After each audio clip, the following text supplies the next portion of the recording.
Allah kesehatan. Ya, semuanya cerah-cerah. Artinya anak-anak insya Allah sudah siap untuk menerima belajar.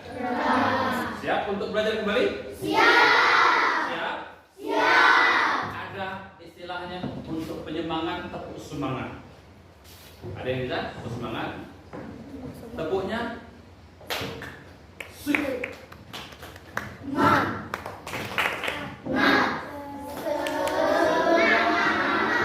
saya kira-kira ya, hitung ketiga mulai ya. 1, 2, 3.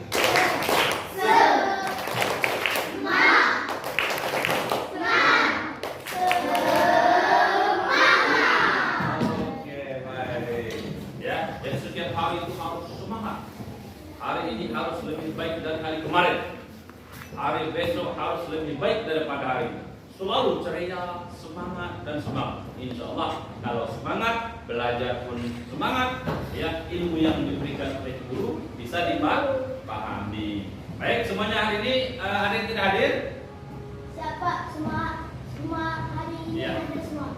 Ada semua, alhamdulillah. Artinya Allah masih memberikan kepada semua kita, kepada kita semua, pada anak-anak, ya, kesehatan, kesempatan. Syukuri, ya, apa yang telah diberikan Allah nikmat-nikmat itu kita selaku hambanya adalah wajib mensyukuri atas nikmat itu.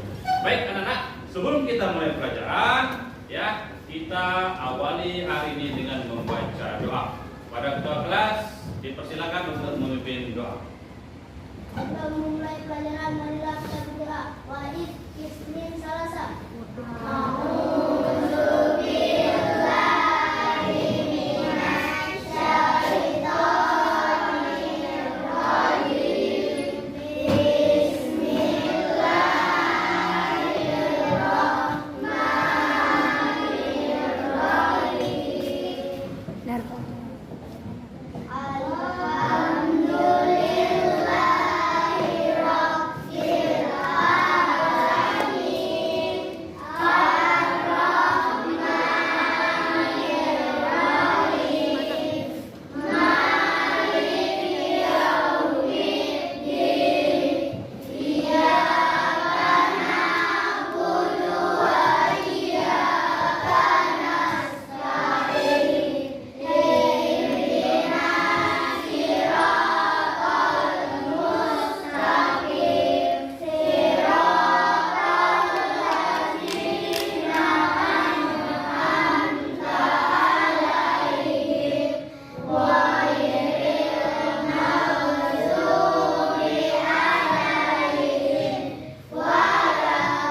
Lanjutkan materi kita pada hari ini, yaitu iman kepada Allah dan Qadar. Ya, iman kepada Allah dan Qadar.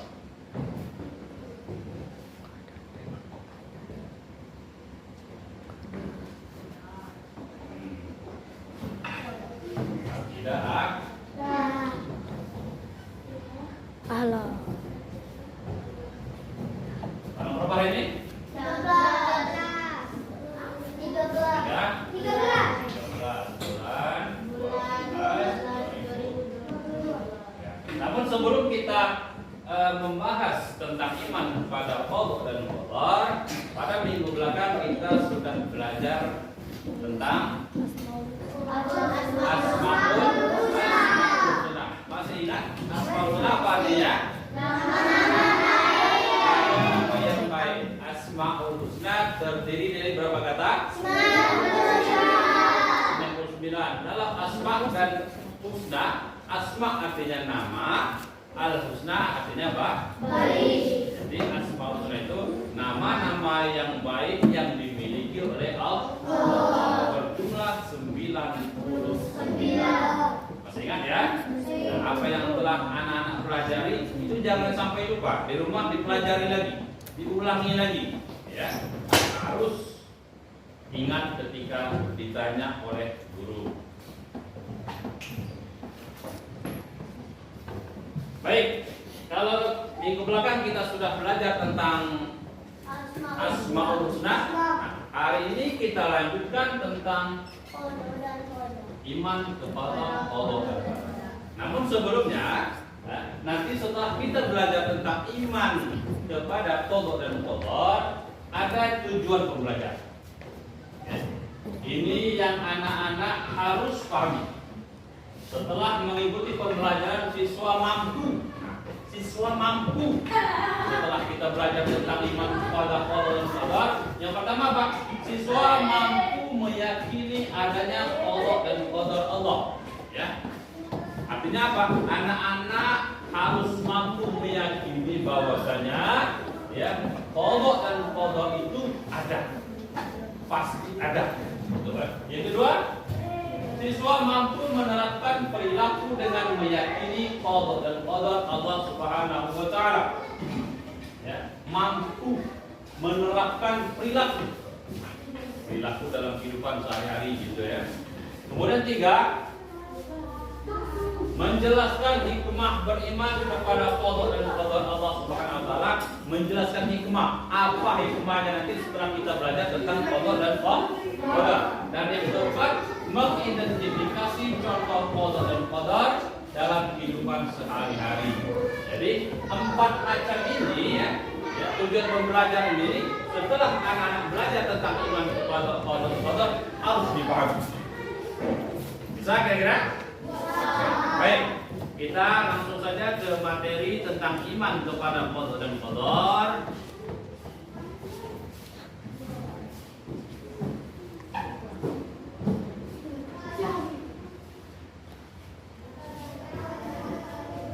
Yang pertama, sebelum kita melangkah jauh, apa itu arti iman? Percaya. Siapa yang tahu arti iman? Ya, atau percaya. Iman artinya percaya.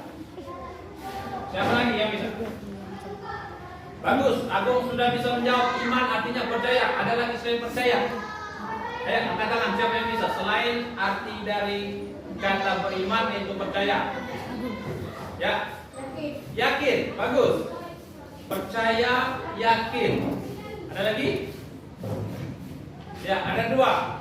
Agung menjawab iman artinya percaya. Kepercayaan ada dalam hati. Dan siapa teman? Bintang menjawab yakin. Ya, meyakini. Itu arti iman. Kalau iman kepada qada dan qadar artinya apa? Meyakini atau mempercayai bahwasanya qada dan qadar pasti ada, pasti terjadi. Jadi ya, itu iman kepada qada dan qadar. Materi qada dan qadar.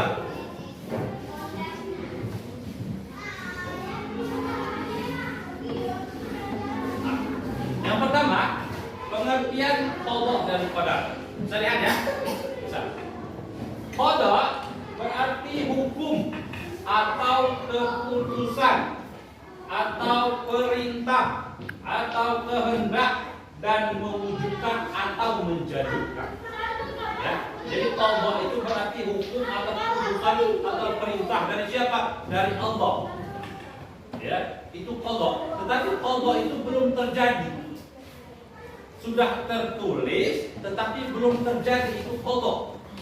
Ya, sudah tertulis di Lauhul Mahfuz. Ya. Kejadian yang akan terjadi tetapi belum terjadi itu namanya qada. Semuanya sudah tertulis ya, semuanya sudah ada. Sudah ditentukan oleh Allah sejak zaman azal. sejak zaman bumi belum ada, kita belum ada, sudah ditentukan oleh Allah. Itu qadar. Ya. Sedangkan qadar berarti kekuasaan atau kemampuan, ketentuan atau kepastian, ukuran dan mengatur serta menentukan sesuatu menurut batas-batasnya.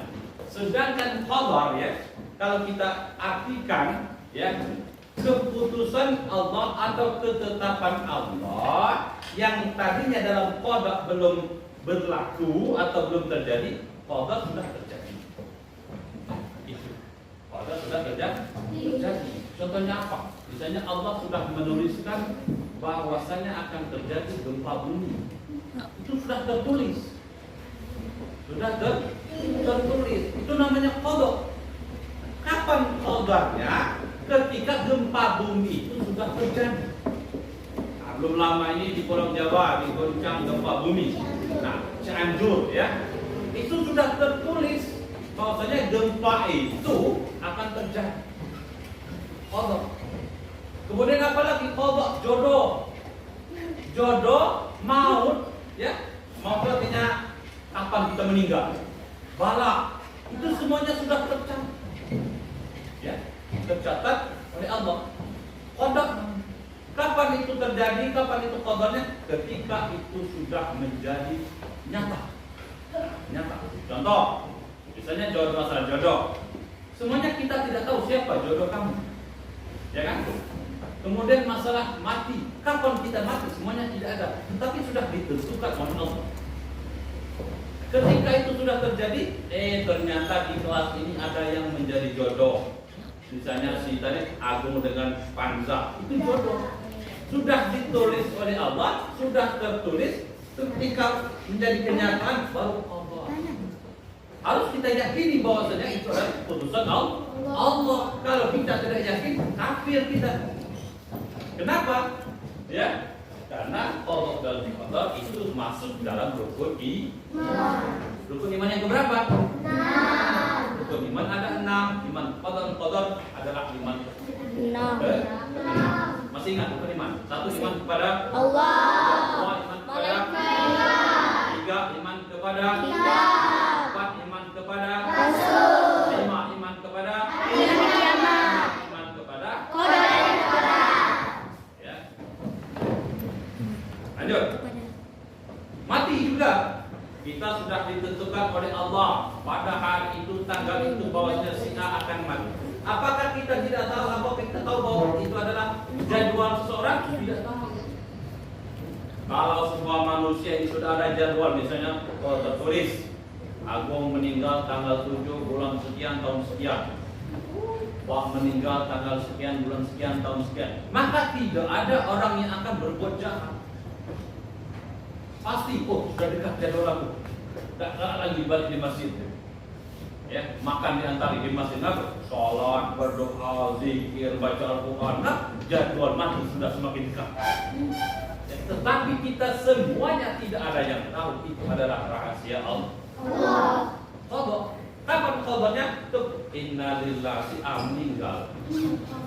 Inna lillahi wa inna ilaihi raji'un, ini si A meninggal. Artinya Allah sudah menjadinya. Baik, kita lanjut. Pengertian iman kepada qadar tadi sudah ya, percaya bahwa segala apa yang terjadi di alam semesta ini seperti adanya siang dan malam, ya, adanya tanah yang subur dan tandus, hidup dan mati, rezeki dan jodoh, seseorang merupakan kehendak dan ketentuan Allah. Jadi semuanya itu adalah ketentuan Allah. Rezeki, jodoh, tanah yang subur, tanah yang tandus, adanya siang dan malam, itu semuanya sudah ditentukan oleh Allah Subhanahu wa Ta'ala. Ini pengertian iman pada qadar menurut surat Al-Ahzab ayat 38, ya. Artinya, dan ketetapan Allah itu suatu ketetapan yang pasti tidak bisa dirubah, ya. Pasti terjadi. Kapan terjadinya? Itulah rahasia Allah. Semuanya tidak ada yang tahu. Lanjut. Hukum. Hukum apa hukumnya? Hukum kita meyakini, hukum kita mempercayai iman kepada Allah dan qadar, ya. Hukumnya adalah fardu ain. fardu itu ada dua. Satu fardu ain, dua fardu kifayah. Ya, fardu artinya apa? Wajib. Apa arti fardu? Wajib, ya betul. Fardu artinya wajib. Nah, fardu wajib ya. Sesuatu yang wajib ini apabila tidak kita kerjakan maka mendapat dosa. Kalau kita kerjakan mendapat pahala. Nah, hukum meyakini, hukum mempercayai iman kepada qada dan qadar tadi fardu ain. Apa artinya? Wajib diimani, wajib diyakini oleh setiap diri manusia. Tidak bisa diwakilkan. Ya. Agung harus percaya kepada iman qada qadar. Akbar harus percaya, Hamzah harus percaya, Siti harus percaya, Reza harus percaya. Artinya apa? Fardu ain. Ya, fardu ain. Jadi itu fardu ain. Ya, fardu ain artinya wajib dilakukan oleh setiap diri muslim. Ya, jadi seperti satu kelas ini, artinya setiap diri anak-anak harus percaya, harus meyakini bahwasanya iman kepada Allah dan qadar itu pasti ada. Allah dan qadar Allah pasti ada. Ya, sesuai dengan surat Al-Ahzab tadi pasti. Ketentuan Allah itu pasti akan terjadi. Tuh ya. Kalau fardu kifayah lain lagi. Fardu kifayah itu artinya apa? Wajib dilakukan, tapi kalau sudah ada yang melakukan maka hilanglah kewajiban yang lain. Tuh, artinya apa? Bisa diwakili oleh orang lain. Kalau kita tidak maka gugurlah kewajiban kita selaku umat muslim. Contohnya apa? Fardu kifayah, mengurus jenazah. Ya. Mengurus jenazah itu fardu kifayah. Misalnya dalam di desa Tanjung Rahman ada yang meninggal dunia. Ya, maka kalau ada yang mengurus, maka gugurlah kewajiban kita yang tidak mengurus di sini. Sudah ada yang mewakili untuk mengurus jenazah. Nah, itu fardu kifayah artinya ya. Nah, khusus untuk iman kepada qada dan qadar hukumnya fardu ain. Ya. Lanjut. Rasulullah bersabda yang artinya iman itu ialah engkau percaya pada Allah, ya, para malaikat, kitab-kitabnya, para rasulnya, hari akhirat, dan engkau percaya kepada qada yang baiknya atau yang buruk. Hadis riwayat Muslim. Jadi kata Rasulullah apa? Bahwasanya iman itu engkau percaya. Siapa engkau? Kita termasuk ya. Percaya kepada siapa? Yang pertama kepada Allah, yang kedua kepada para malaikat, yang ketiga kepada kitab-kitabnya, yang keempat kepada rasulnya, kelima hari kiamat atau hari akhir, ya, dan yang keenam kepada Allah. Ya, jadi Rasulullah ini sesuai dengan rukun iman. Percaya, semuanya kita harus percaya kepada itu, apalagi kepada Allah mutlak. Mutlak artinya harus, ya, wajib kita percaya. Kalau kita tidak percaya kepada salah satu ini, maka kita dikatakan kafir. Macam-macam takdir. Nah, macam-macam takdir, ya.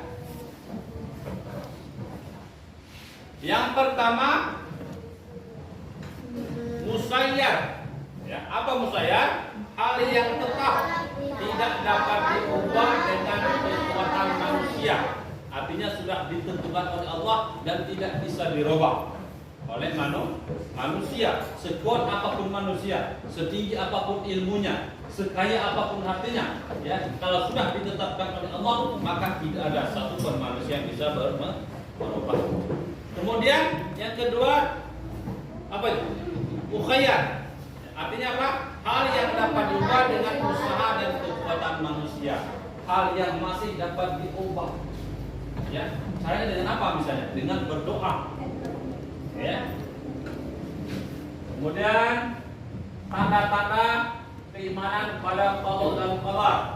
Ini tanda-tanda keimanan kepada qada dan qada. Yang pertama, menyadari dan meyakini bahwa segala apa yang diperoleh dan dialami manusia, baik berupa nikmat ataupun musibah, pada hakikatnya merupakan ketentuan dan kehendak Allah yang telah tertulis dalam Lauhul Mahfuz.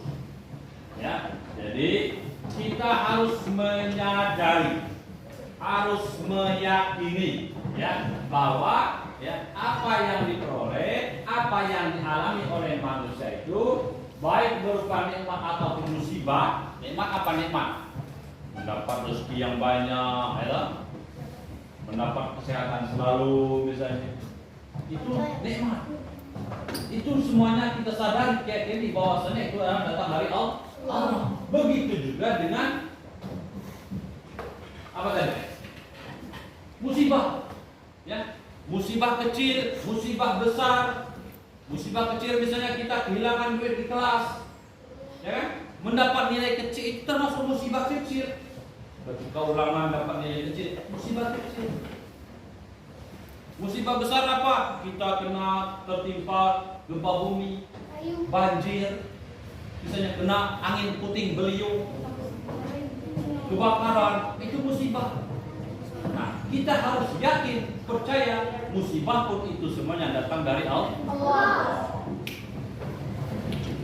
Ya, sekarang kita lanjut. Selanjutnya firman Allah, ya, yang artinya, dan dialah yang mencipta tiap-tiap sesuatu, lalu menentukan keadaan makhluk itu dengan ketentuan takdirnya yang sempurna. Ya, Allah lah yang mencipta sesuatu lalu menentukan keadaannya. Diciptakan, kemudian keadaannya ditentukan. Semuanya itu adalah dari Allah Subhanahu wa Ta'ala. Ikhtiar itu usaha. Ya. Yang pertama, menguasai bidang usaha yang dilaksanakan. Berusaha dengan sungguh-sungguh, melandasi usahanya dengan niat ikhlas karena Allah, berdoa kepada Allah agar memperoleh pertolongan. Ikhtiar namanya. Ya, sama seperti anak-anak misalnya ingin mendapat nilai yang bagus. Ya, apa ikhtiarnya? Apa usahanya? Belajar. Belajar. Belajar yang rajin, tugas dikerjakan dengan guru misalnya sopan, itu ikhtiar usaha. Kalau belajar sudah rajin, seluruh tugas semuanya sudah dikerjakan, ya, itu ketika ulangan mendapat nilai kecil, itulah namanya takdir kan. Usaha sudah ada tapi masih kecil. Nah, itu semuanya lalu setelah itu baru kita serahkan kepada Allah. Tawakal. Tawakal artinya berserah diri kepada qada dan qadar Allah setelah berusaha sekuat mungkin sesuai dengan kewajiban sebagai manusia, ya. Sama seperti umur. Umur ini sudah ditentukan oleh Allah. Tapi kita tetap berusaha kan? Apa usaha kita? Berdoa, ya Allah, panjangkanlah umurku. Walaupun itu sudah ditentukan oleh Allah umur seseorang, tapi usaha kita, ikhtiar kita tetap berdoa. Ya, berdoa semoga Allah memanjangkan umur, diberikan Allah umur yang berkah, gitu ya. Ketika apa? Ketika dalam memperingati ulang tahun, ya kan? Selalu, ya Allah panjangkan umur, berikan rezeki yang banyak, yang halal, yang baik. Doa. Karena doa itu adalah termasuk ikhtiar atau usaha. Hikmah beriman kepada qada dan qadar. Apa hikmahnya? Yang pertama, menumbuhkan kesadaran bahwa alam semesta beserta isinya berjalan berdasarkan ketentuan Allah Subhanahu wa Ta'ala. Jadi kita harus menyadari bahwa alam ini beserta isi-isinya itu, ya, itu adalah berjalan berdasarkan ketentuan Allah, sudah diatur oleh Allah, ya, sudah diatur oleh Allah. Seperti bumi berjalan, berputar, ya, jam 3, jam 4, jam 5 mulai meredup, jam 6 tambah gelap, jam 7 sudah gelap malam, berubah dari siang ke malam. Itu berputar sesuai dengan ketentuan Allah. Itu yang pertama. Yang kedua, hikmah kita beriman kepada qada dan qadar meningkatkan ketakwaan kepada Allah. Ya, dengan mempercayai, dengan meyakini adanya qada dan qadar, takwa kita kepada Allah semakin kuat. Ya, iman kita kepada Allah semakin kuat. Tapi tanamkan dalam hati kita bahwasanya qada dan qadar itu pasti ada. Ya, maka ketakwaan kita kepada Allah akan bertambah. Nomor 3, menumbuhkan sikap dan perilaku terpuji serta menghilangkan perilaku tercela. Ya, kalau kita menyadari, kita meyakini bahwa qada dan qadar itu pasti ada, maka insya Allah kita akan berlaku sikap-sikap kita terpuji. Kenapa? Kita ini diberi Allah umur. Kapan kita habis kontrak umur kita tidak tahu. Diajak orang berbuat jahat, artinya kita mikir situ, ya, tidak jadi kita. Terpaksa kita istighfar, astagfirullahaladzim. Justru yang orang yang mengajak kita kejahatan tadi, kita beri nasihat, ya. Ya, jadi sudah sampai di sini pelajaran tentang qada dan qadar. Kira-kira ada yang belum dipahami, silakan bertanya. Ya, ada yang belum pahami tentang iman kepada qada dan qadar?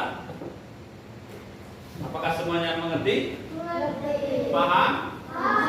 Hikmahnya paham? Hukumnya paham?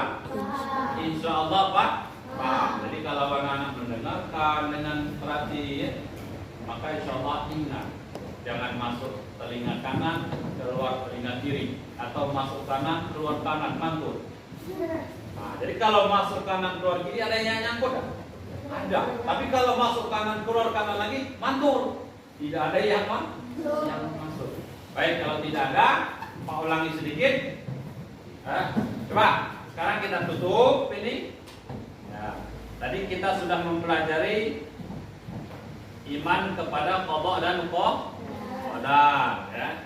Coba siapa yang masih ingat apa arti qada? Angkat tangan yang bisa. Apa arti qada? Qada artinya? Angkat tangan. Ya. Wajib. Siapa lagi? Qada artinya? Ya, itu. Apa? Betul.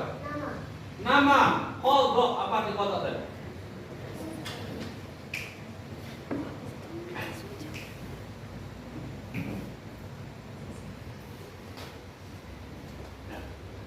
Coba ulang sekali. Tadi katanya sudah paham, sudah mengerti, ya. Ya. Sekarang Pak pertanyakan lagi. Apa arti qada? Ya, Pansa silakan. Ketentuan Allah yang belum berlaku. Ketentuan Allah yang sudah belum berlaku, betul? Betul, bagus. Jadi qada artinya ketentuan Allah yang belum berlaku, sudah ditentukan oleh Allah, sudah dicatat tapi belum berlaku, belum menjadi kenyataan. Sekarang qadar apa artinya? Ya, silakan. Ketentuan Allah yang sudah berlaku, yang ditentukan Allah dalam qadar tadi, ya, menjadi qadar, berlaku, nyata. Nah, itu qadar. Jadi qadar artinya ketentuan Allah yang belum berlaku, qadar artinya ketentuan Allah yang sudah berlaku. Satu lagi, hukum mengimani qadar dan qadar. Pak, Agung, silakan. fardu ain atau wajib ain? Iya, fardu ain atau wajib ain. Betul? Betul. Bagus. Kita kasih tepuk tangan semua. Ya, alhamdulillah, ya. Artinya, ya, tentang qada dan qadar, kemudian hukumnya dan lain-lain, anak-anak insyaallah sudah mengerti. Sudah, Pak? Jadi kalau sudah belajar tentang ini, ya, maka jalankan hikmahnya tadi. Apa hikmahnya? Menambah ketakwaan kita kepada Allah, ya.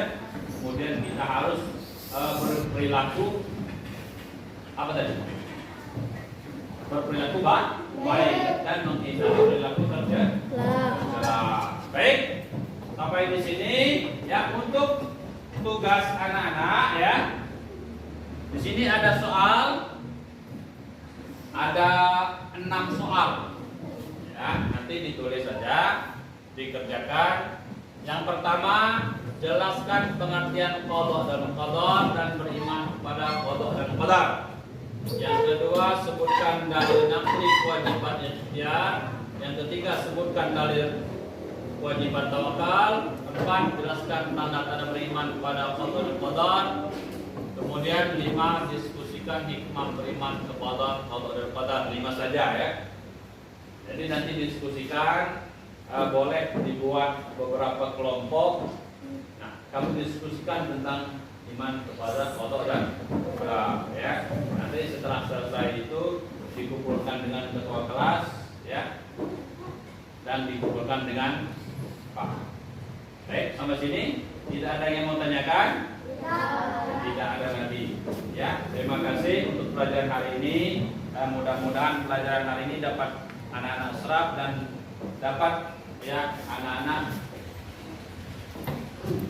kerjakan dalam kehidupan sehari-hari. Ya, tidak berbuat tercela, berperilaku yang baik, menambah iman dan takwa kita kepada Allah. Ya, dan mudah-mudahan kita semuanya selalu diberi kesehatan oleh Allah. Baik, sampai sini pelajaran kita pada hari ini. Pak akhiri dengan Assalamualaikum warahmatullahi wabarakatuh.